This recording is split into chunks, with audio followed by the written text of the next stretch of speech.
Hi there. I'm going to do just a quick kind of video, kind of giving you this sort of illustration of how we can kind of improve upon our chords, right? And this song is a very perfect example, right? It starts off with these kind of octave kind of things on F sharp, and then we go to F, then we go to C sharp, and then we go to G sharp. So it sounds like this. Right, and then again, and then F sharp. That's not even the crazy part yet, right? It just keeps repeating that. And then we get into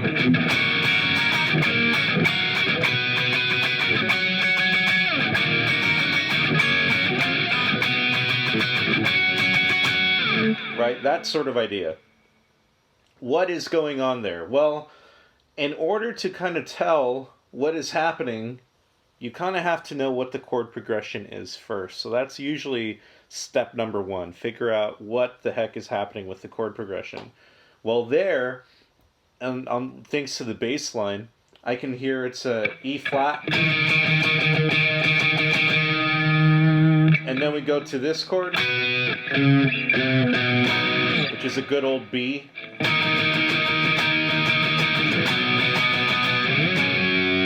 And then we go to F sharp.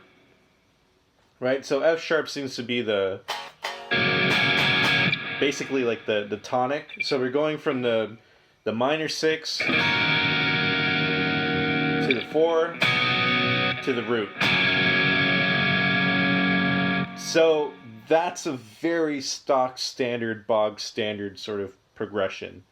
It's not overly complicated. It's really pretty minimalist, right? What becomes complicated is how we decide to shape these chords. So now, I said we have the minor 6 is our first chord, the E flat minor, right? So that's the chord we kind of have to play off of. And so the chord choice here, from what I can tell in the cover, from the guitar cover, is an E flat minor 7 chord. And so I'm barring here the 6th fret, 8th fret of the D, and then the 7th fret of the B string, and it sounds like this. So I'm barring across from the A string to the high E string on the 6th fret, and it sounds like this. And I don't play the low E. So that's the first chord. That's the basis of everything happening with that first voicing that we hear. And he kind of does this. And it happens so quickly. And what he does is just adds in the octave on the G string on the 8th fret with the pinky. So the 8th fret of the G string is played with the pinky. So it just becomes now from an A minor 7 to a normal E flat minor 7 to a normal E flat minor. So it goes from this to this. And then what's cool is that we add in this C sharp on top. And what the C sharp does is that that's also the minor 7. So that's becoming another octave on top. So what's happening is this kind of little voice leading that's going on within the chord. And so we're going from the minor 7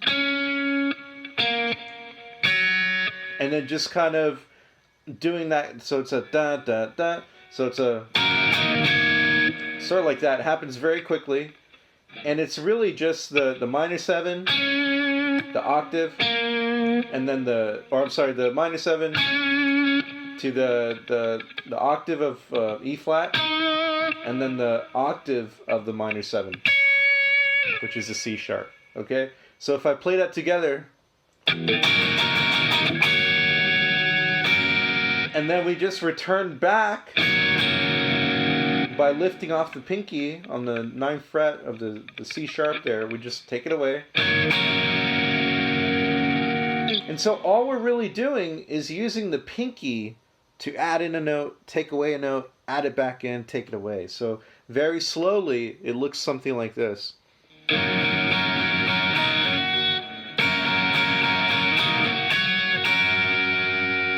Right? That's really all that's going on there. It's just happening so quickly. And then we go up here to the 11th fret, 11th fret, 13th fret, and we play this chord. And what that is sort of like I kind of think of it as an E flat minor 9 chord, right? We just have the major second on top, which is the F. So it kind of goes into this. And what I'm doing there is I'm barring the 11th fret of the D, G, B, high E, and then I'm playing the 14th fret or 13th fret of the high E. So it sounds like that. It's a very pretty chord. I like to use that a lot. It's kind of, I think of it as like a R&B kind of voicing kind of thing. So the minor 9s are just very pretty, as well as the major 9 chords. So something like a major 9 would sound like this. Oh, I'm sorry, like this. That's a major 9. That's a major 9.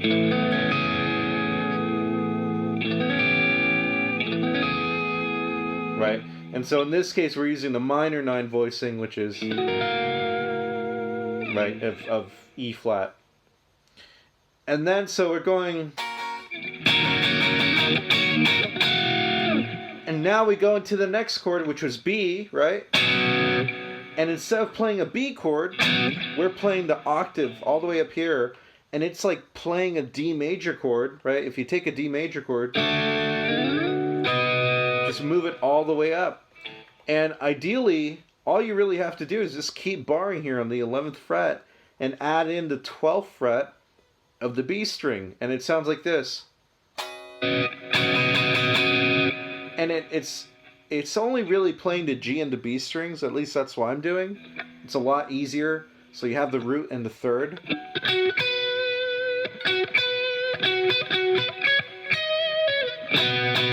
So, excuse me. So if I do it very quickly, it sounds like this.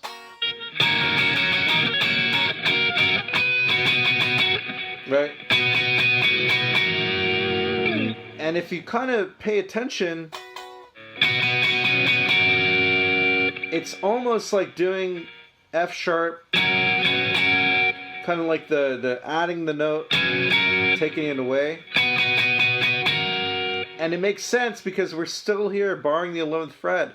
And with the pinky, I just add in the 14th fret, the B and the high E. And it sounds like that. And all of a sudden we have our F sharp major chord, right? So it's really just taking these already established chords that we probably should know, or if not, we should learn them, and moving them around and just shaping them in very interesting ways, right?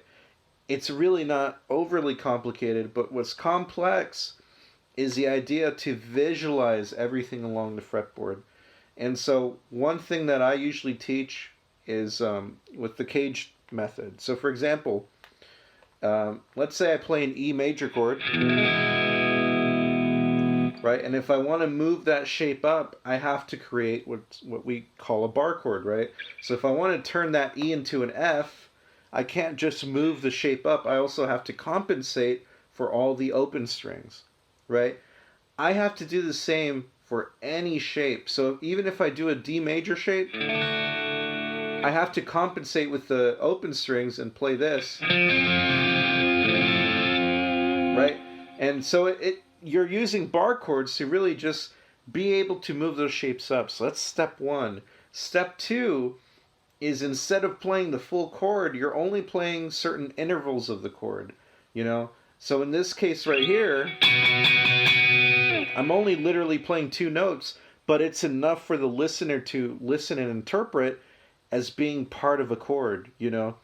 And because you have the bass going on and, you know, probably another guitar going on filling in, it just sounds really thick and really full. So, you know, it's just little things like that that can really just shape and really create this beautiful style of playing chords. So that way you're not locked into the same old positions of, you know,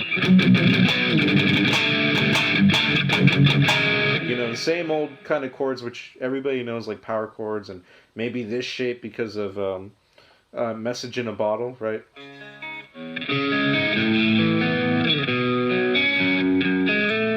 And it's a cool shape and everything, but it gets old. And so the next step is being able to break up these intervals, so that way we're not just creating a very close voicing of A minor that sounds like this. Instead, we're using, very wider intervals to create space. Okay, so hopefully that kind of gets you started on that idea. And thank you very much for showing that song, because that's an awesome example of what is going on there, right? So again, we're really just playing an E minor or E flat minor to B to F sharp, right? So E flat, B, F sharp. So that's our minor 6 to 4 to the tonic, the root. And all we're really doing is just kind of shaping it using kind of chords that we already know, with our just adding notes, taking away with our pinky. So one more time, I'm going to play it through. 1, 2, 3, 4.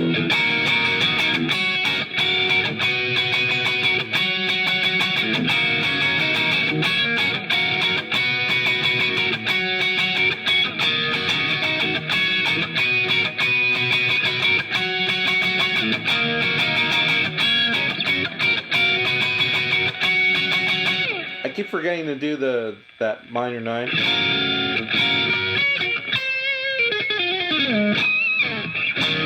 Anyway, thank you very much. Have a good one.